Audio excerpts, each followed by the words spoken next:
Okay, so let's talk a little bit about a hayfield. Yeah, hayfields. I'm standing next to this field here, and this is what I planted last spring. Last fall I made this hay, and it really did not look great. It didn't look terrible, but it didn't look great. And I like to have hay that looks great. Now I am starting to get some weed infiltration in here because of the way this stuff looked last fall. It was really sparse, and even this spring you could barely see the lines in the field. And this is where the sprayer had a little bit of a skip, so it's a little bit lighter color green and a little thinner down at the base. This fescue, this is tall fescue, or Kentucky 31, it's at least 4 feet tall. It is still elongating. I mowed the outside rounds here a week or so ago, and they were only about, it's grown a foot since then, but not only that, it has really thickened up down low. So yeah, this stuff is really thickening up. It's doing what it's supposed to do. It's 4 feet tall, which is about its total elongation. But I want to talk about the making tonnage. Now, there's a lot of guys in the area, and they are making a lot of hay. I mean, they are mowing like there's no freaking tomorrow. None of their hay looks as good as mine does, and yes, that's bragging rights a little bit. But the other thing is that they don't put the fertilizer down that I put down. I don't just put nitrogen down. When I do put fertilizer down in the spring, yeah, it's mostly nitrogen. This year I used copper sulfate, and that has done two things. It is a bactericide, it is a fungicide, and it is also a, it's also needed by the plant. It's a nutrient. So by doing that, it also binds the nitrogen a little bit so that it does not go off into the air. Well, it's all worked wonderfully for me. I mean, we're looking at 4 foot tall stuff. I mean, this is my chest, and I'm 6 feet tall, so this is closing in on 5 feet tall, and it's continuing to thicken up. Now, it is dry outside, and it's pretty dry. Has been for a while, but I'm going to kick the ground here, okay, and I'm going to show you. And this is pretty sandy soil. There is moisture here, and that is in the top of, it's in the top inch of the soil. So now my discussion, or what I'm talking about right now, is making tonnage. See, I produce hay for the mushroom barns, and I need this hay to be as heavy as I can possibly get it. So what am I doing? You know, how can I make my hay heavier? Well, having a good quality type of hay, like this fescue, which is disease, drought, and insect tolerant to begin with, naturally, so I don't have insects. Now, I won't have cereal rust mites. I won't have any of the little hollowing bastards that'll grow into the plant, like in Timothy, and just hollow it out, or suck all the, you know, little sap suckers that'll suck all the nutrients out of the hay. So, you know, that's one thing to look for good tonnage. The other thing is right at the top of the list, and it's at the top of the plant, is right here. This seed, okay? If I cut this now, this is an undeveloped seed head. It just doesn't have anything there. You know, it's just, well, I guess you could call it probably, if it was a grain, it would be in its milk stage or its dough stage right now. So it's not fully developed. What I'm going to do, and that is another reason why I bought that grass head for the Case windrower, was so that I don't lose the seed, because the seed is heavy. And when I say it's heavy, it is heavy. So as it goes through the flails on, say, the John Deere, what I do is I slow that header down, and I pull the rub plate away from it so that I don't lose my seed. Now, if I lose the seed, I'm losing tonnage.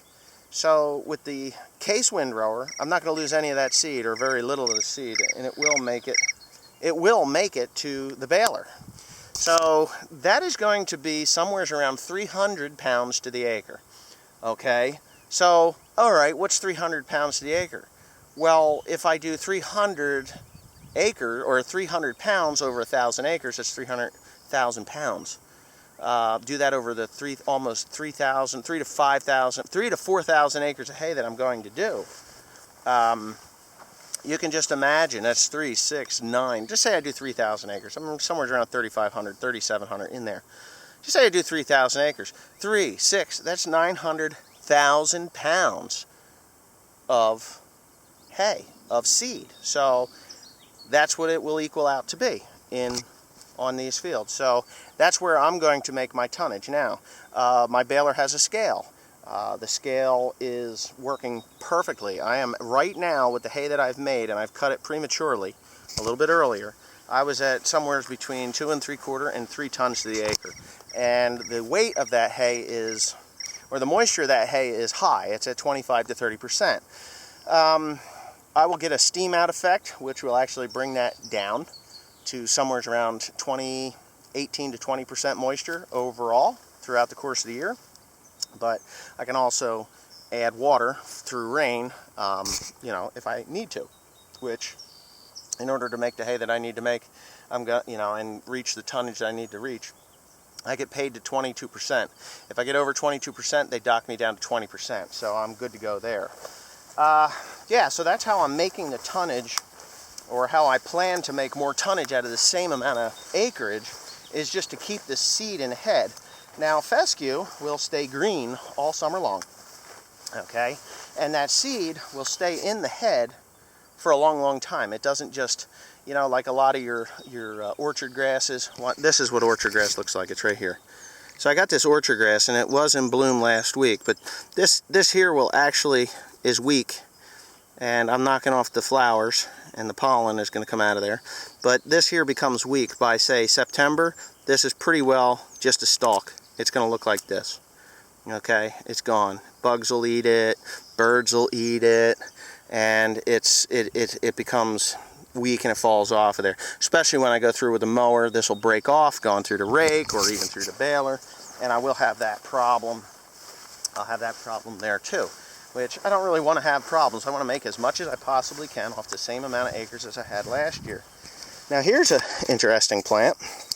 This here, and this you cannot keep the seed in because it is such a heavy seed and is actually listed as an oil seed, but this is reed canary grass. And reed canary grass makes a lot of plant material, but you lose the seed in the head. It is dead, standing green when I'm making hay. The heads are pretty well empty. I can't even collect the seed off the top of the mower from that. So anyways, all the hay that I planted last year, for the most part, looks like that. And better, because this is just a straight K31, and there's some invasive orchard grass, or I think actually I had some orchard grass that I had threw in on top of that and upped the seed rate because of the, I didn't know how old the seed was. I think that's what happened here, and apparently it was good because it worked out. So I've got that, and yeah, so that's what I'm doing, and that's my program. And like I said, I do not just put nitrogen down, and I do not just put potash down, and or copper sulfate. I put potash down. Now potash, you don't put much on. You can get away with 50 pounds to the acre. Sometimes I'll go through with ammonium sulfate, and I don't do it on all my acres. I just go to the weakest acres that I have, and I go ahead and I do that program. So over the course of 5 years, 4 years, 3 years, or whatever, I do get over all my land with some form of potash. Well, it'll be dry potash and everything else. This year, every acre I had got the copper. Now that copper worked wonderfully. I mean, it's beautiful. As you can see, I mean, you can't not see that it was beautiful. Now, that is just the program. Soil testing, I like to do soil testing, but I did not do any soil testing this year because just didn't have the time to do it with everything that I was doing. I took a couple of trips. I went out to see 1963 Impala two-door out in Washington. I picked up that header in Oregon. I came back, that was a week, it took me 6 days and 2 days to recover from that, and then I went to the Philippines for 10 days. And, I've just been all over the place, and I may be coming to a town or city near you, too, because I actually like to travel, and I'm actually with somebody that likes to travel, too, and me and her we'll be traveling in, well, we'll be going up to Maine. I got to go see R. Peak. He's got my banjo ready. But anyways, that's enough of my long-winded, talk about hay. And I will be talking at you tomorrow. Thanks for watching. Please comment, rate, and subscribe.